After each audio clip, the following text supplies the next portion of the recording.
sebentar saya memandu pemirsa Kompas TV, Bung Martin, Anda juga bahwa saat ini kami menerima gambar dari PN Jaksel, kedatangan saya menduga dengan hadirnya pasukan BRIMOB yang cukup lengkap, kendaraan taktis dari BRIMOB ini adalah kedatangan di PN Jaksel dari terdakwa Ferdi Sambo yang sebentar lagi akan menuju ke tempat transit sebelum sidang nanti dimulai.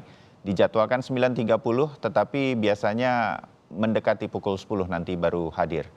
Bu Martin, sedikit saja, mengapa Anda mengatakan bahwa Putri Chandrawati ini satu level harusnya dengan Ferdi Sambo dalam kasus pembunuhan berencana Joshua? Bu Martin, analisa. Jadi gini, makanya gini, ada beberapa ahli hukum yang mengatakan kalau mau melihat kesalahan dari Putri itu lihatlah pasal 55 ayat 1 ke 1. Apa itu turut serta ataupun melakukan ataupun yang memerintah gitu ya. Nah, ini menurut saya pemahamannya keliru. Ya, kenapa keliru?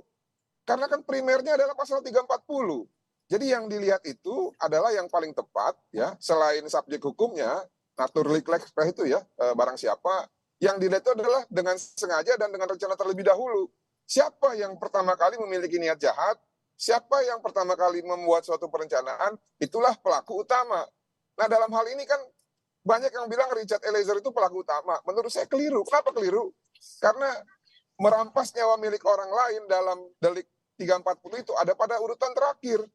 Itulah penyempurnaannya. Tapi yang utamanya mengapa delik itu bisa terjadi adalah karena ada orang yang dengan sengaja ataupun dengan niat jahat dan dengan rencana terlebih dahulu untuk merampas nyawa milik orang lain. Nah, siapakah itu? Menurut pembuktian dari jaksa penuntut umum, dialah Putri Chandrawati dan Ferdi Sambo. Jadi tidak akan ada peristiwa ini kalau tidak ada niat jahat dan juga rencana dari Putri Chandrawati dan Ferdi Sambo untuk menghabisi nyawa milik Joshua. Eliezer itu hanya sebagai pelengkap saja.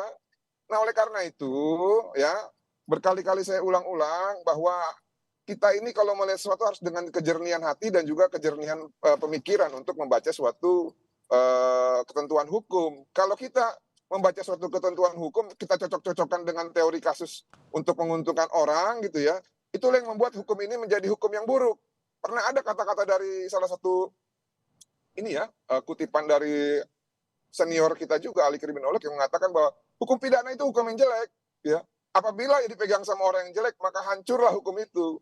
Nah, oleh karena itu ya, cobalah kita berlaku objektif ya, supaya kita juga jangan tercebur ataupun terbawa terhadap, kalau saya pinjam kata Profesor Rocky Gerung ya, kedunguan gitu ya. Demikian, terima kasih. Baik, Bung Martin, kita jeda dulu dan nanti setelah jeda juga akan bergabung di studio pakar hukum pidana Jamin Ginting. Tetap bersama kami untuk Breaking News Kompas TV.